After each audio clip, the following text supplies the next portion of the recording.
तो रिसेंटली अभी यूपीएससी का मेंस का एग्जामिनेशन हुआ 2020 का, और उसमें एसए का एग्जाम था जिसका एनालिसिस मैं कर चुका हूं पिछले वीडियो में। जीएस पेपर 1 जिसमें history, art and culture, world history और ये सारे टॉपिक्स आते हैं, उसका भी एनालिसिस मैं पिछले वीडियो में कर चुका हूं। इस पर्टिकुलर वीडियो में मैं बात करूंगा जीएस मेंस पेपर 2 की, जिसमें polity, constitution, governance, international relations, social welfare, justice, ये सब आता है। तो क्या थे क्वेश्चंस, कहां से आए क्वेश्चंस, क्या सोर्सेज आपको रेफर करने हैं 21 और 22 के मेंस के लिए, किस तरीके से यूपीएससी का ट्रेंड चेंज हो रहा है, सारी की सारी बातें इस पर्टिकुलर वीडियो में करने वाला हूं, प्रेजेंटेड बाय मी मुदत गुप्ता। नीचे मेरे टेलीग्राम चैनल का लिंक दिया, उसे जरूर ज्वाइन करिए। साथ के साथ ये रेफरल कोड आपको यूज करना है मुदत गुप्ता 10% डिस्काउंट के लिए अनअकैडमी प्लस पे। आगे बढ़ने से पहले एक महत्वपूर्ण बात, अनअकैडमी का जो आइकॉनिक सब्सक्रिप्शन है उसका प्राइस 25 जनवरी से इंक्रीज होने वाला है। आइकॉनिक सब्सक्रिप्शन बेसिकली क्या होता है कि जब आप अनअकैडमी के लिए सब्सक्राइब करते हैं तो आइकॉनिक सब्सक्रिप्शन के अंडर आपको एक पर्सनल कोच मिलेगा। पर्सनल कोच के साथ आप डे टू डे इंटरेक्शन कर सकते हैं। आपकी प्रिपरेशन, आपकी स्ट्रैटेजी, आपकी डायरेक्शन, स्टडी प्लानर, मेंस की question answer writing practice, answer check करवाना, expert guidance, step by step preparation का पूरा जो आपका एक गाइडेंस है वो आपको आइकॉनिक सब्सक्रिप्शन के अंडर मिलता है। तो बेसिकली जो आपको डायरेक्शन की प्रॉब्लम रहती है कि समझ नहीं आ रहा कहां से पढ़ना है, कैसे पढ़ना है, कितना पढ़ना है और कब पढ़ना है, वो सारी की सारी प्रॉब्लम्स आपकी आइकॉनिक सब्सक्रिप्शन के अंडर कवर हो जाती हैं। साथ के साथ लाइव क्लासेस तो मिलेंगी, रिकॉर्डेड क्लासेस भी मिलेंगी, अन अकेडमी के एजुकेटर्स के साथ doubt resolution session, live test और क्विजेस, स्ट्रक्चर्ड कोर्सेज, और एक कोर्स को आप कितनी भी बार देख सकते हो, अनलिमिटेड एक्सेस आपको मिलेगा। तो अन अकेडमी का जो यूपीएससी सीएससी का आइकॉनिक सब्सक्रिप्शन है उसका प्राइस 25 जनवरी को इंक्रीज हो रहा है। सो उससे पहले आपको एनरोल करना है यूजिंग द रेफरल कोड मुदत गुप्ता फॉर 10% डिस्काउंट। सिंपली ये रेफरल कोड डालना और आपको 10% का डिस्काउंट मिलेगा। आगे बढ़ने से पहले समझते हैं कि जीएस मेंस पेपर 2 जो है उसका सिलेबस क्या है एग्जैक्टली। देखिए यहां पे जो एक मेजर टॉपिक है वो है Indian polity and constitution, articles वगैरह, fundamental rights, DPSP, parliamentary system, ये सब। दूसरा है गवर्नेंस, ब्यूरोक्रेसी, सरकारी सिस्टम किस तरीके से काम करता है, क्या स्ट्रक्चर है, सिविल सर्विसेज और ये सारी बातें। तीसरा है social justice and welfare, health की पॉलिसीज, एजुकेशन की पॉलिसीज, डिसेबल्ड, एल्डरली पीपल और इन सब की जो केयर करनी होती है, बेसिकली जो हमारा पिछड़ा हुआ वर्ग है उनकी केयर करने के लिए हमारी सरकार ने क्या क्या कदम उठाए हैं, वो सारा का सारा मसला सोशल जस्टिस एंड वेलफेयर में कवर होता है। उसके बाद इंटरनेशनल रिलेशंस, डिप्लोमेसी की हमारी जो विदेश नीति है वो क्या है। इन चार हिस्सों में अपना पूरा सिलेबस बटा होता है। चारों पिलर्स में कौन कौन से सवाल है एक एक करके यहां पे दिखाने वाला हूं एनालिसिस के साथ। तो सबसे पहले शुरू करते हैं इंडियन पॉलिटी एंड कॉन्स्टिट्यूशन के साथ। तो इंडियन पॉलिटी एंड कॉन्स्टिट्यूशन में पहला सवाल था that there is the need for simplification of procedure for disqualification of persons found guilty of corrupt practices under the representation of people's act. Comment 10 number का सवाल था। इस सवाल में बेसिकली आपको लिखना था कि जो हमारे इलेक्टेड रिप्रेजेंटेटिव्स हैं, जो हमारे नुमाइंदे हैं, अगर वो किसी भी करप्ट प्रैक्टिस में दोषी पाए जाते हैं तो उनका डिस्क्वालिफिकेशन जो प्रोसेस है वो दिया हुआ है रिप्रेजेंटेशन ऑफ पीपल्स एक्ट में। इस प्रोसेस को किस तरीके से सिंप्लीफाई किया जा सकता है उसके बारे में आपको यहां पे लिखना था। कहने का मतलब है ये सवाल सीधा एक्ट से बना है। एक्ट मतलब representation of people's act, right. मतलब कि अभी क्या प्रोसेस है, एफिडेविट फाइल करना होता है क्रिमिनल बैक रिकॉर्ड का। उसके अलावा अगर आपको 2 साल से ज्यादा की जेल हो रही है तो उसके बाद आपको कूलिंग ऑफ पीरियड लेना होगा, और ये सारी बातें जो है इस पर्टिकुलर आंसर में हमारे को लिखनी थी। दूसरा है recent amendments to the right to information act will have profound impact on the autonomy and independence of the information commission. 10 number का क्वेश्चन है। मतलब कि जो हमारा सूचना का अधिकार है उसके लिए हमारे को सूचना आयोग में जो रिसेंटली अभी बिल पास हुआ है that will impact the independence of the information commission, वो उसकी स्वतंत्रता पे प्रभाव डालेगा। दूसरा सवाल है ये, और ये देखिए ये भी एक्ट के ऊपर है। कहने का मतलब है डे वन से मैंने हमेशा पॉलिटी में एक बात बोली है कि जब भी आप पॉलिटी की तैयारी करें तो पार्लियामेंट में जो कानून पास हो रहे हैं, पार्लियामेंट में जो बिल्स पास हो रहे हैं, उसके ऊपर आपका स्पेशल फोकस होना चाहिए। यहां पे अगर आप देखें मेंस के पहले 2 सवालों में ही 20 नंबर आपके उन टॉपिक्स के ऊपर बेस्ड हैं जो पार्लियामेंट में एक्ट पास हुआ है।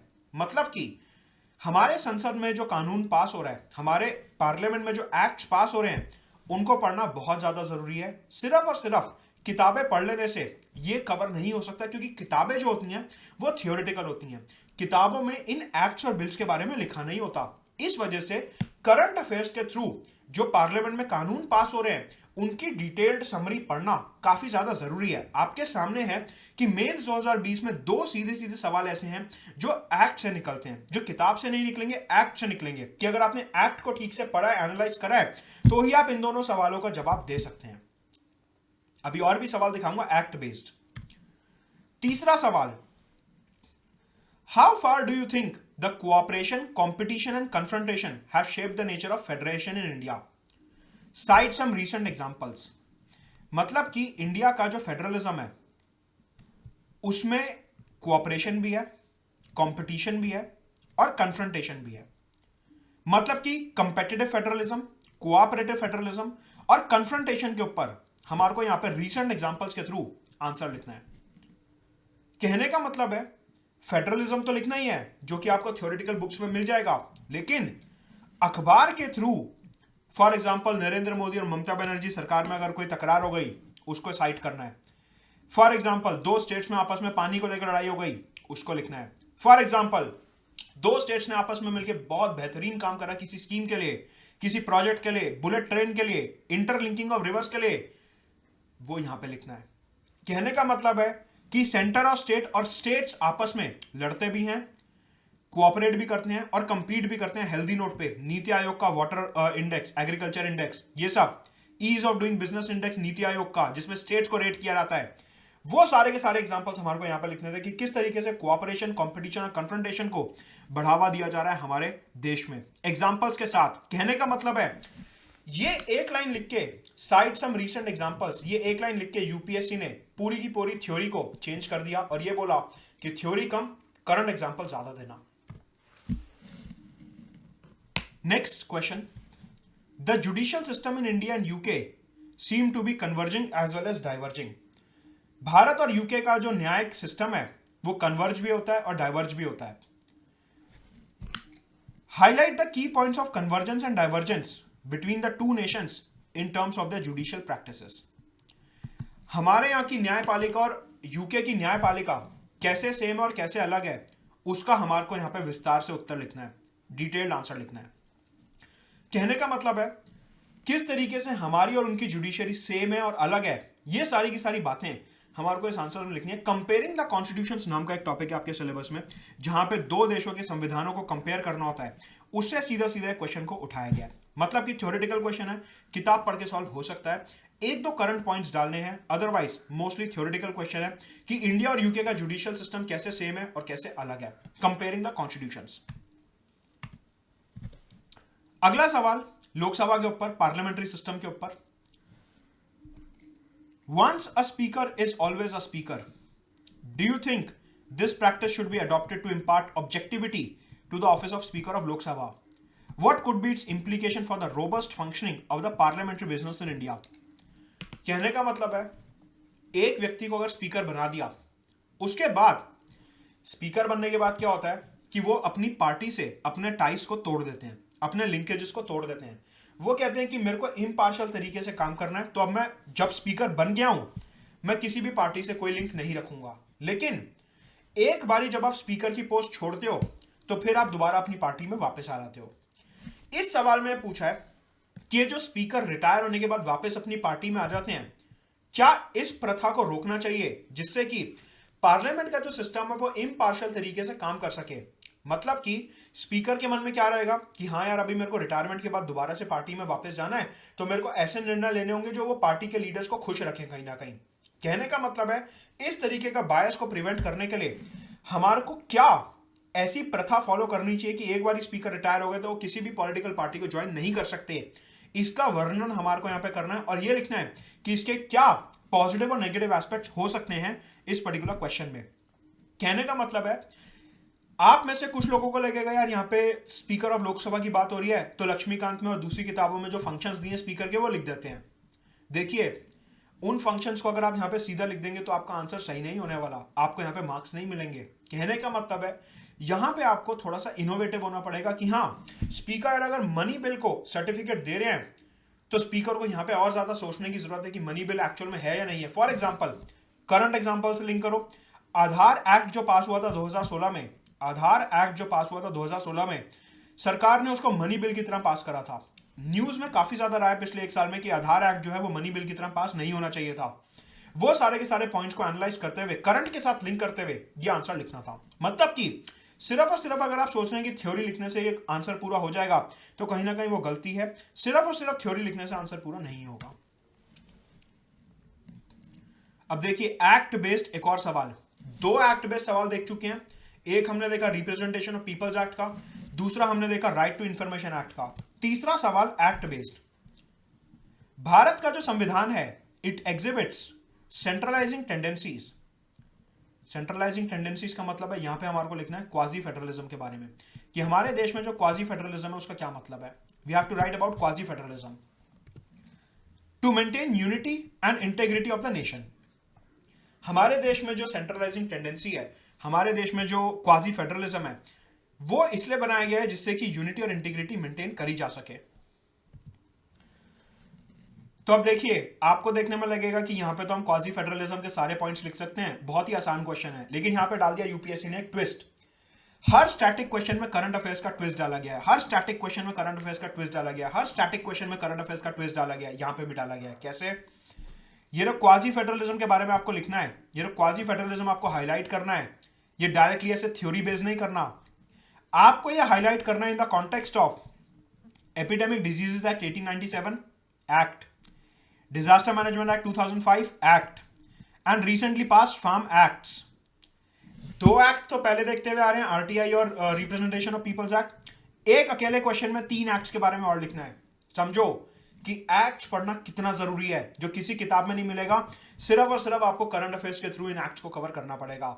यहां से हमारे को समझ आता है क्या एक्ट्स का इंपॉर्टेंस, इधर से अपने को समझ आता है एक्ट्स का इंपॉर्टेंस, कि 3 क्वेश्चंस अभी तक एक्ट के ऊपर आ चुके हैं और फेडरलिज्म के ऊपर दूसरा सवाल है। फेडरलिज्म के ऊपर एक सवाल तो हम ऑलरेडी देख चुके, कंपटीशन कोऑपरेशन वाला, और ये दूसरा सवाल है फेडरलिज्म क्वाजी फेडरलिज्म के ऊपर। यहां से समझने की जरूरत है कि किस तरीके से सिर्फ और सिर्फ थ्योरी पढ़ना काफी नहीं है, साथ साथ करंट अफेयर्स भी हमारे को देखने होंगे। राइट, तो यहां पे हमारे को क्वाजी फेडरलिज्म हाईलाइट करना था। बेसिकली अगर मैं दोनों स्टेटमेंट्स को लिंक करता हूं तो यहां पे मेरे को यह हाईलाइट करना था कि इन 3 कानूनों में, farm law, disaster management act और एपिडेमिक डिजीज एक्ट, इन 3 कानूनों में किस तरीके से सेंटर स्ट्रॉन्गर स्टेट्स वीक हैं, किस तरीके से सेंट्रलाइजिंग टेंडेंसीज हमारे को देखने को मिलती हैं, किस तरीके से क्वाजी फेडरलिज्म इन 3 कानूनों में देखने को मिल रहा है, यह बात हमारे को इधर करनी थी। अगला सवाल है पब्लिक इंटरेस्ट लिटिगेशन और जुडिशियल एक्टिविज्म के ऊपर। क्या judicial legislation is antithetical to the doctrine of separation of powers as envisaged in the Indian constitution. मतलब कि जो जुडिशरी अलग अलग मसलों में अपनी जजमेंट देता है और जुडिशरी अलग अलग कानून बनाता है, आपको यह पता होगा कि जुडिशरी ने अगर कोई जजमेंट पास कर दी तो वो कानून माना जाता है। जुडिशरी ने अगर कोई कानून जजमेंट ले डाउन कर दी, जुडिशियल लेजिस्लेशन करा, तो कहीं ना कहीं वो सेपरेशन ऑफ पावर के खिलाफ जाता है। It is antithetical to the separation of power. In this context justify the filing of large number of public interest litigation praying for issuing of guidelines to the executive authorities। इस context में आप ये बताइए कि judiciary कितना सही है, कितना गलत है, कि जो लोग आजकल इतनी ज्यादा पीआईएल्स फाइल करने लगे हैं सुप्रीम कोर्ट में सरकार को निर्देश देने के लिए। आपने देखा होगा अखबार में क्या आता है कि एक पीआईएल फाइल करी गई ये बोलते हुए कि सरकार को निर्देश दिया जाए कि सरकार ऐसा काम करे या ऐसा काम ना करे। ये सारी बातों को देखते हुए अपने को पब्लिक इंटरेस्ट लिटिगेशन और जुडिशियल लेजिस्लेशन को मर्ज करके एक आंसर लिखना था। अगेन यहां पे आपको पता होना चाहिए अखबार के थ्रू कि किन किन मुद्दों पे आजकल पीआईएल ज्यादा फाइल हो रही है, क्योंकि जितने भी पीआईएल फाइल होते हैं जो इंपॉर्टेंट होते हैं उनका आपको अखबार में मेंशन मिलेगा ही मिलेगा। कहने का मतलब है यहां पे जुडिशियल लेजिस्लेशन के बारे में तो आप लिख दोगे, लेकिन अखबार से आपको यह पता होना चाहिए कि किन किन मुद्दों के बारे में पब्लिक इंटरेस्ट लिटिगेशन फाइल हो रही है, क्यों हो रही है, सरकार उसमें कहां पीछे छूट रही है। और इस क्वेश्चन का आंसर आपको इस तरीके से दिखाना है कि कहीं ना कहीं सरकार की कमी है जो जुडिशरी को पूरी करनी पड़ रही है, या फिर सरकार जो है वो लोगों के अधिकारों को पूरा नहीं कर रही, इस वजह से जुडिशरी को बीच में आके अपना काम करना पड़ रहा है। कहने का मतलब है सीधा सीधा आप इसे स्टैटिक तरीके से नहीं लिख सकते, करंट अफेयर्स इसमें मर्ज करना काफी ज्यादा जरूरी है। अगला सवाल था पंचायत और म्युनिसिपैलिटीज के ऊपर। क्या the strength and sustenance of local institutions in India, जो हमारे यहां लोकल इंस्टीट्यूशंस हैं उनकी जो ताकत है हमारे देश में, that has shifted from their formative phase of functionaries and funds to the contemporary stage of functionality.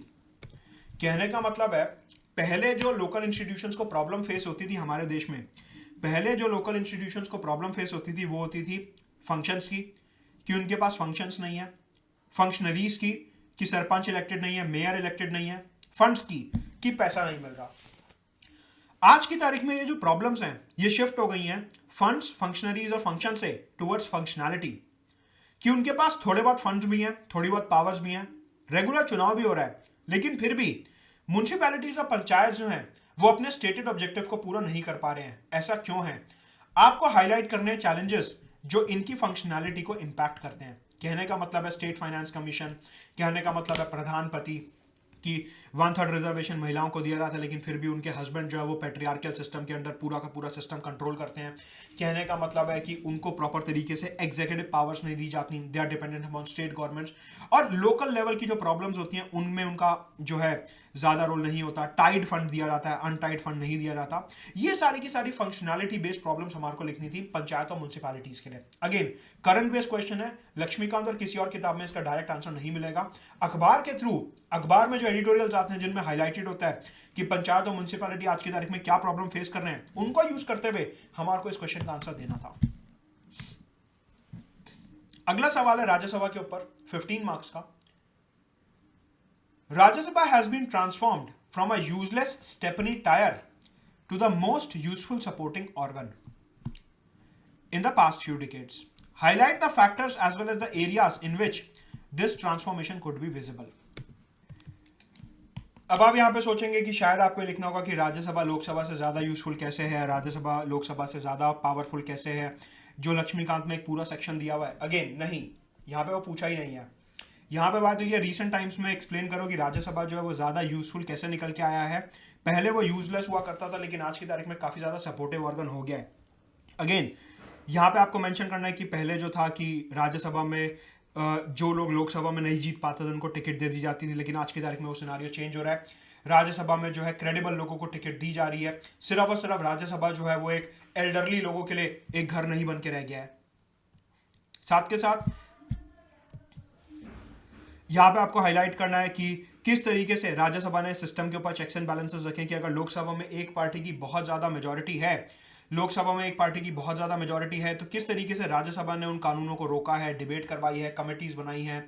उस तरीके से हमारे को यहाँ पे हाईलाइट करना था कि राज्यसभा कैसे आज की तारीख में काफ़ी ज़्यादा यूजफुल सपोर्टिंग ऑर्गन बन चुका है। इवन काफ़ी सारे हमारे जो मिनिस्टर्स हैं वो राज्यसभा से आते हैं। पहले यूजुअली मिनिस्टर्स ज़्यादातर लोकसभा से आते थे, सारे नहीं ज़्यादातर, लेकिन अब राज्यसभा से और भी ज़्यादा मिनिस्टर्स आने लगे हैं। ये सारी बातें आपको यहाँ पे लिखनी थी। साथ क्या लिखना था कि रीजनल पार्टीज का किस तरीके से रोल बढ़ता जा रहा है राज्यसभा में, because it is the council of states. तो रीजनल मुद्दे राज्यसभा में ज्यादा उठते हैं एज कंपेयर टू लोकसभा। ये सारे के सारे मुद्दे आपको इधर लिखने थे। अगला सवाल है which steps are required for constitutionalisation of a commission. अगर हमारे को एक कमीशन को संविधान में डालना है तो उसके लिए क्या स्टेप्स चाहिए। सीधी सी बात है, आपको अमेंडमेंट टू द कॉन्स्टिट्यूशन का प्रोसेस यहाँ पे लिखना था, आर्टिकल 368 का। Do you think imparting constitutionality to the National Commission for Women would ensure greater gender justice and empowerment in India?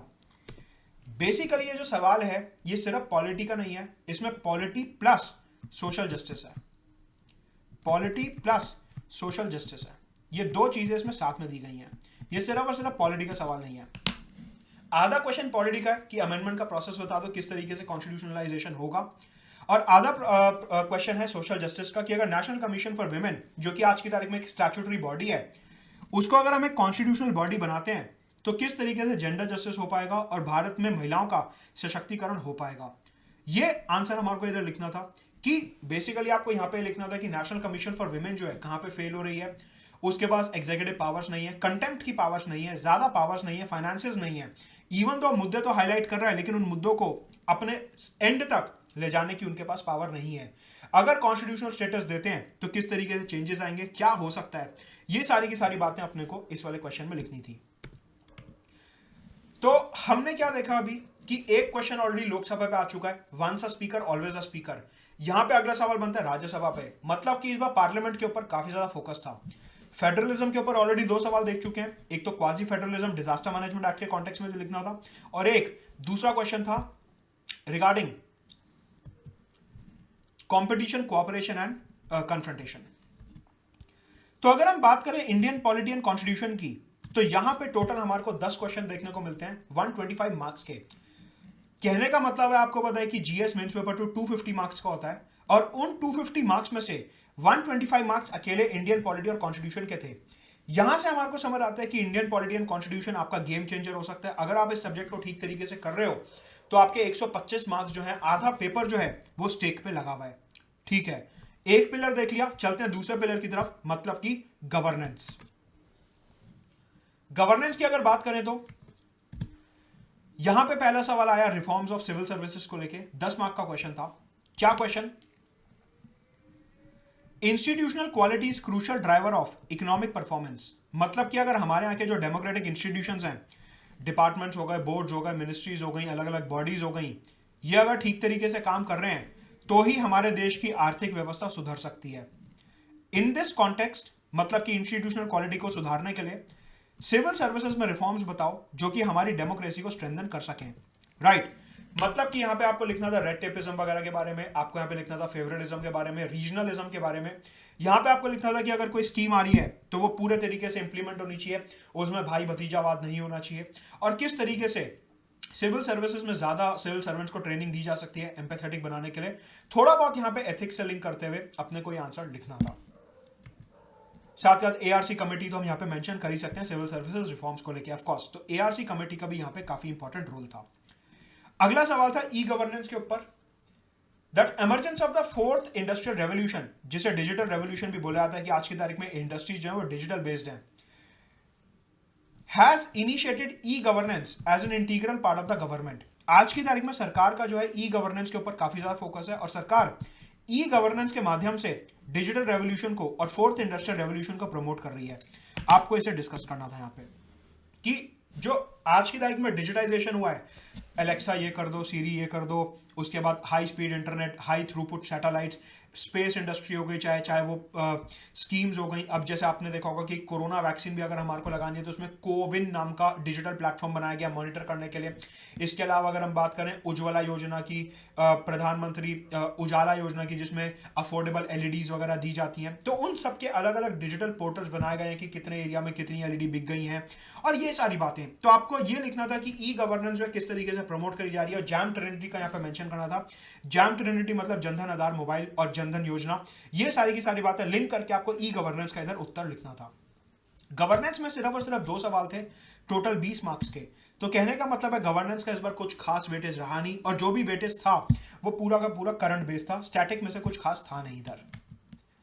तो हमने अपना पहला पिलर देख लिया पॉलिटी कॉन्स्टिट्यूशन, दूसरा पिलर देख लिया गवर्नेंस। अब चलते हैं तीसरे पिलर की तरफ, social justice and welfare. Social justice and welfare में पहला सवाल जो था वो हेल्थ केयर नीड्स की तरफ था। In order to enhance the prospect of social development, अगर हमारे को सामाजिक विकास को बढ़ावा देना है तो हमारे को adequate health care and policies चाहिए, पर्टिकुलरली गेरियाट्रिक फील्ड, मतलब कि बुजुर्गों के लिए, और मैटरनल हेल्थ केयर। तो देखो यहाँ पे दो सोशल ग्रुप्स के हेल्थ केयर की बात करी गई है। एक जो हमारे बुजुर्ग हैं, गेरियाट्रिक का मतलब होता है जो बुजुर्ग एल्डरली हैं, और दूसरा maternal health care. Maternal health care में यहाँ पे 3 एस्पेक्ट्स कवर होंगे, प्रेगनेंसी, एंटीनेटल और नियोनेटल फेज। प्रेगनेंसी से पहले, मतलब कि जब प्रेगनेंसी चालू है, जब बच्चे को जन्म दे दिया, और उसके बाद जब बच्चा 5 साल तक का हो जाता है, मतलब कि यहाँ पे आपको प्रेग्नेंट एंड लैक्टेटिंग मदर्स के बारे में लिखना था, मैटरनल हेल्थ केयर के बारे में। राइट, तो इस तरीके से आपको आंसर लिखना था कि किस तरीके से इनकी हेल्थ को प्रमोट किया जा सकता है। यहाँ पे स्कीम्स वगैरह लिख सकते हो, प्रधानमंत्री मातृ वंदना योजना, आयुष्मान भारत, 5 लाख का हेल्थ इंश्योरेंस, और ये सारी बातें। 10 मार्क का एक क्वेश्चन था। अगला सवाल था पावर्टी बेस्ड, कि the incidence and intensity of poverty are more important in determining poverty based on income alone. मतलब कि सिर्फ और सिर्फ इनकम के बेसिस पे नहीं, लेकिन इंसिडेंस कि किसको पावर्टी हिट कर रही है और कितना तेजी से हिट कर रही है, इसके ऊपर भी फोकस होना चाहिए। रिसेंटली यूनाइटेड नेशंस की एक रिपोर्ट आई थी, multi dimensional poverty index report. इस रिपोर्ट के माध्यम से हमारे को हाईलाइट करना है कि पावर्टी जो है वो सिर्फ इनकम बेस्ड नहीं, बल्कि इंसिडेंस और इंटेंसिटी बेस्ड भी होती है। 15 मार्क का सवाल था। अब ये ऐसे सवाल हैं, इनके लिए अगर आप कोई भी बुक पढ़ लो सोशल इश्यूज की, सोशल जस्टिस की, पहली बात तो कोई बुक है नहीं, अगर पढ़ भी लेंगे तो ये इतने डायनेमिक क्वेश्चंस हैं कि आप इनको टैकल कर ही नहीं सकते किसी किताब से। ये ऐसे सवाल हैं जो सिर्फ और सिर्फ या तो एडिटोरियल से हैंडल होंगे या अखबार से। मतलब कि आपको अखबार पढ़ना बहुत जरूरी है। इवन जो एक कंपाइलेशन और समरी वगैरह आती हैं उनसे भी ये सवाल सॉल्व नहीं किए जा सकते। अगला सवाल है माइक्रो फाइनेंस को लेके कि micro finance as an anti poverty vaccine is aimed at asset creation and income security of the rural poor. हमारे यहाँ के जो सेल्फ हेल्प ग्रुप्स हैं उन्होंने हमारी महिलाओं को किस तरीके से सशक्तिकरण करा है, हमारे को उसके बारे में लिखना है। मतलब कि देखो यहाँ पे 3 क्वेश्चंस इन्वॉल्व हैं। एक, micro finance in asset creation and income inequality. दूसरा, सेल्फ हेल्प ग्रुप्स। तीसरा, एम्पावरमेंट ऑफ रूरल विमेन। इन 3 माध्यम से हमारे को एक क्वेश्चन एक्सप्लेन करना है कि किस तरीके से सेल्फ हेल्प ग्रुप्स जो हैं वो अपने मेंबर्स को माइक्रो फाइनेंस देते हैं। वो माइक्रो फाइनेंस अल्टीमेटली ग्रामीण क्षेत्रों की महिलाओं को अपना छोटा छोटा एमएसएमई शुरू करने में हेल्प करता है। That leads to asset creation and income security. ये पूरा का पूरा including national rural livelihood mission के साथ लिंक करते हुए हमारे को ये आंसर लिखना होता है। गवर्नमेंट स्कीम बेस्ड आंसर है। इसके बाद ऑब्वियस सी बात है नेशनल एजुकेशन पॉलिसी को लेकर काफी ज्यादा एक जो है हिस्टेरिया था पूरा मीडिया में। तो नेशनल एजुकेशन पॉलिसी 2020 के ऊपर एक क्वेश्चन आया that it is in conformity with the sustainable development goal 4। It intends to restructure and reorient the education system in India, critically examine the statement. 15 mark का question, काफी बड़ा question, 250 word में लिखना था। कहने का मतलब है चारों के चारों क्वेश्चन जो हमने देखे अभी तक सोशल जस्टिस और वेलफेयर में, चारों क्वेश्चन ही वर्बटिम थे अखबार से, किसी किताब की जरूरत नहीं थी। एंड अगर आपने एडिटोरियल्स और पॉलिसीज ठीक तरीके से पढ़े हैं, मतलब कि आपने आयुष्मान भारत स्कीम का डॉक्यूमेंट ठीक से पढ़ा है, नेशनल एजुकेशन पॉलिसी का डॉक्यूमेंट ठीक से पढ़ा है, तो आप इन क्वेश्चंस का बहुत ही बेहतरीन और क्वालिटी बेस्ड आंसर लिख सकते हो। टोटल 4 क्वेश्चन थे सोशल जस्टिस एंड वेलफेयर से। वेटेज थी 55 मार्क्स, मतलब कि गवर्नेंस से ऑलमोस्ट 3 गुना, गवर्नेंस से काफी ज्यादा वेटेज थी। पॉलिटी हो गया, गवर्नेंस हो गया, सोशल जस्टिस वेलफेयर हो गया। अब चलते हैं अपने आखिरी पिलर की तरफ, इंटरनेशनल रिलेशंस। इंटरनेशनल रिलेशंस में काफी अच्छा ट्रेंड देखने को मिलता है। पहली बात, कोविड के ऊपर सवाल था कि कोविड को टैकल करने में डब्ल्यूएचओ का क्या रोल है। 10 मार्क्स में ये लिखना था। आपको पता है यूएस ने बीच में डब्ल्यूएचओ छोड़ दिया था, अभी तो जो बाइडेन के अंदर दोबारा से ज्वाइन कर लिया, लेकिन जब डोनाल्ड ट्रंप की सरकार थी डब्ल्यूएचओ के ऊपर काफी सवाल उठे थे और यूएस ने उससे एग्जिट ले लिया था। एग्जामिन करना है कि डब्ल्यूएचओ का क्या रोल था ग्लोबल हेल्थ सिक्योरिटी में। दूसरा सवाल था इंडियन डियास्पोरा को लेके। आप अगर पिछले 10 साल के क्वेश्चन देखेंगे मेंस के, तो उसमें डियास्पोरा का क्वेश्चन आपको हर दूसरे साल मिल ही जाएगा। मतलब कि ये काफी इंपॉर्टेंट पैरामीटर हो चुका है इंडियन डियास्पोरा का, कि ये काफी इंपॉर्टेंट रोल प्ले करते हैं। तो इंडियन डियास्पोरा का एक काफी इंपॉर्टेंट रोल है प्ले करने के लिए। कहां पे? पॉलिटिक्स और economy of American European countries. Kamala Harris के कॉन्टेक्स्ट में क्वेश्चन था। और साथ के साथ नारायण मूर्ति के सन इन लॉ अभी यूके के फाइनेंस डिपार्टमेंट में हाई पोस्ट होल्ड कर रहे हैं। तो ये सारी चीजों को देखते हुए साथ के साथ लंदन में किस तरीके से सिटीजनशिप अमेंडमेंट एक्ट के टाइम पे प्रोटेस्ट हुआ, अभी रिसेंटली फार्म प्रोटेस्ट के टाइम पे किस तरीके से वहां पे प्रो खालिस्तानी एलिमेंट्स ने अपना एक परचम उठाया, तो हमारे को ये सारे के सारे पॉजिटिव और नेगेटिव एस्पेक्ट्स कंबाइन करते हुए ये आंसर लिखना था 10 मार्क का। राइट। इन क्वेश्चंस के लिए कोई भी किताब जरूरी नहीं है, क्योंकि ये क्वेश्चन सीधे सीधे अखबार में आए हुए थे। कोई किताब, कितनी भी अच्छी किताब क्यों ना हो, इतने रीसेंट इश्यूज को कवर कर ही नहीं सकती, क्योंकि किताब छपने में और मार्केट में आने में भी टाइम लगता है और तब तक ये इश्यूज पुराने हो जाते हैं। इसके बाद 2 क्वेश्चन थे क्वाड और इंडो पैसिफिक के ऊपर। ध्यान से देखिए दोनों क्वेश्चंस। पहला क्वेश्चन था क्वाड के ऊपर कि ये जो है धीरे धीरे अपने आप को मिलिट्री अलायंस से ट्रेड ब्लॉक की तरफ ले जा रहा है।